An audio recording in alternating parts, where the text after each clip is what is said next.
Good morning. So it is my pleasure to open this international conference on information and culture on humanitarian dialogue. My name is Elvina. I am a PhD student here at the University of Geneva. I'm studying international humanitarian law, so I'm very interested in today's topic. During this day and a half, we'll have the privilege to listen to expert academic scientific opinions on the role of information in promoting a culture of humanitarian dialogue and eventually contributing to peace and security in the world. We are honored and extremely pleased to count on such distinguished speakers today and such distinguished participants and audience. And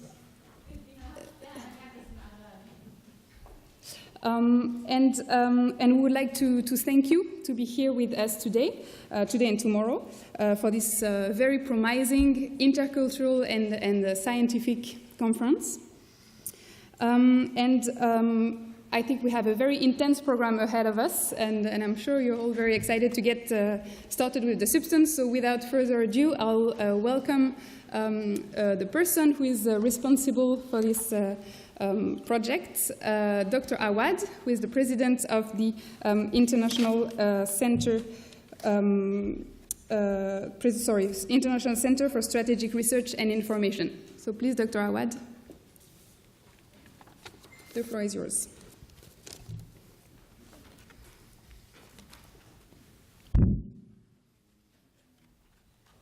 Bonjour, good morning, صباح الخير.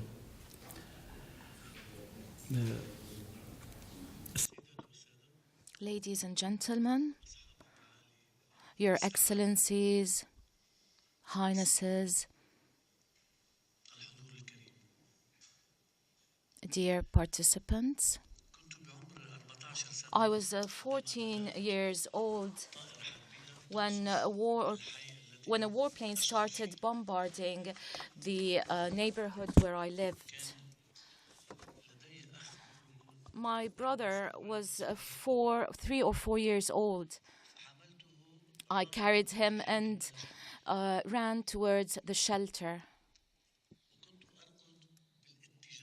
I was running away from the bombarding, of course. And since I was very young, I thought that had I been hit by a plane, it would hurt my brother. I didn't even think what effect that would have on me. I only thought of my brother. Ever since then, I started wondering, where is humanity in times of crises and wars and war? After that, I enrolled in the army and participated in internal and external bloody conflicts. I will never forget that once during a mass massacre, one of the bulldozers was digging out corpses from a mass grave. And I even saw parts of a human body on that were shredded by the bulldozers. Then again, I wondered, where is humanity? And I also realized that such conflicts were due to the lack of dialogue and a culture of dialogue. I wish to give you as an example something that is said about in the context of animal psychology and not human psychology. If you watch a documentary on animals, when two wolves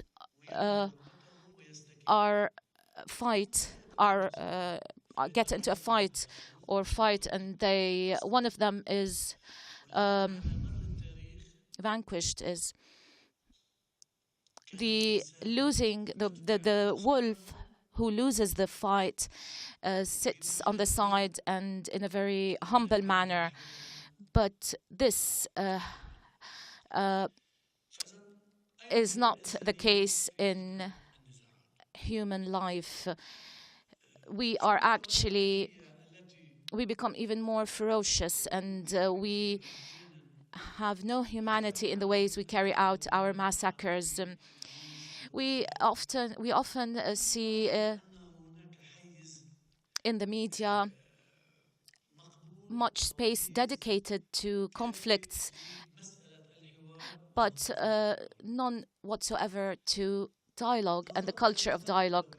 I went through international documents, and there are many experts on this subject among us, and many of the participants will speak of this issue. There is the International Declaration of Human Rights that has been issued in 42. The two additional protocols, the Hague Code of Conduct, and the treaties for the abolition of weapons of mass destruction, as well as other documents that insist on the importance of dialogue and the culture of dialogue. All these issues led me to think that we have to do something. I spoke to my colleagues, and they are all experts in various fields, whether scientific or other related to human dialogue, and I saw in them a genuine interest in preparing for such a conference, to which they could contribute their expertise. One of my friends, who is a sociologist, said that this is a utopia and it is almost impossible to achieve. I said to him, what about humanity? His answer was, humanity is dying. Since 1983, when I defended my thesis on the role of the information during the two-year war in Lebanon, and during my work in the field of dialogue in Lebanon, there was an idea that I always raised, which is violence is the only way that a limited mind can take. And independently of any of the degrees that a person may attain, only a truly open mind can appreciate dialogue. And while bearing in mind that without dialogue, we will only face social crises that can only lead to violence. Our experience leads us to say that all crises start with a manifestation that lead to an uprising, and then which might eventually lead to conflicts. When in case of the lack of dialogue, this is why we will all concentrate for a day and a half on this very important issue that is no longer just relevant at a national or regional level, but has become most relevant as at the international level. We all have this common concern. We all participate in this conference out of our concern for the human race. And this is why we see such an elite that has filled this conference hall. We all see humanity dying. This is why we are here. We see human dignity dying and collapsing, and this is why we are here. This is to say that humanity owes you, and I personally owe you both participants and lecturers for being here, and I thank you from my heart. This is a scientific conference, and the lecturers are basing their interventions on a scientific basis. We asked the University of Geneva to hold this conference here, and the university accepted. And I wish to thank the University of Geneva. The participating parties in the Geneva Canton tried to give us all the logistic support that we could need, and I'm sure you felt this. I'm certain you felt this. This is why I thank Canton Genève and the Council of Geneva. This is a scientific conference. Dr. Bokova, the Director General of the UNESCO,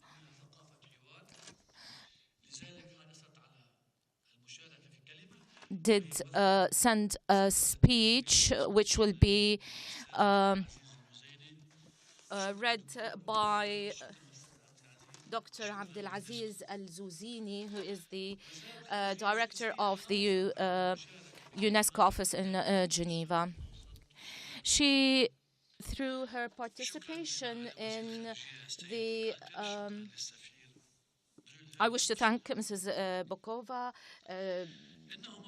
and all the other people who contributed. The participants had participated by even preparing about started preparing about a year and 3 months ago, and our last effort was how to maintain a level of scientific research while preparing for this conference. You know that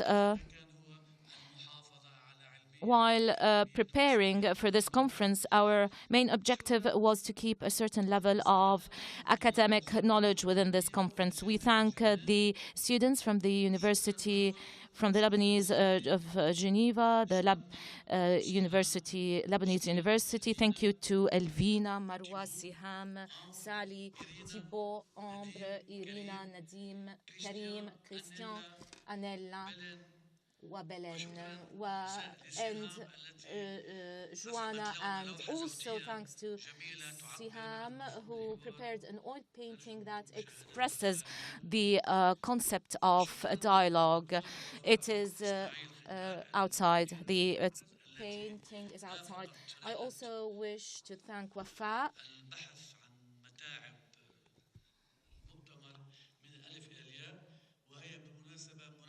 who is candidate to the UNESCO Prize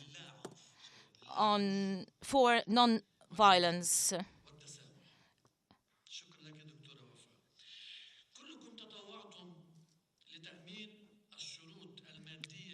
Many parties contributed financially to the or materially, it contributed materially to maintaining the subjectivity of this conference.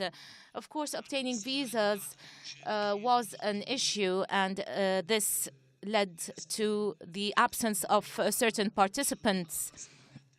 We respect this because there are certain regulations that apply for visa emission. Some colleagues would have wanted to participate but couldn't due to such issues. Information and the media play a pivotal role in creating dialogue and a culture of humanitarian dialogue. This is the reason for our title. The media depends on culture, education, and many other factors, and this is why we decided to concentrate on culture that also comprises other dimensions, whether social or economic. In this program and in this conference, experts in the economic, political, media, legal field, as well as the field of education and international relations will participate. We hope to be able to cover all dimensions, all scientific dimensions of dialogue with this comprehensive coverage. Each lecture will have 15 minutes, and we will conclude with a series of recommendations that are both scientific and subjective, and that may be considered as a call upon societies and communities to act. Many have asked us what was the reason behind such a participation to this conference. Some of the participants are extremely enthusiastic about these issues, and they even participated in preparing for this initiative.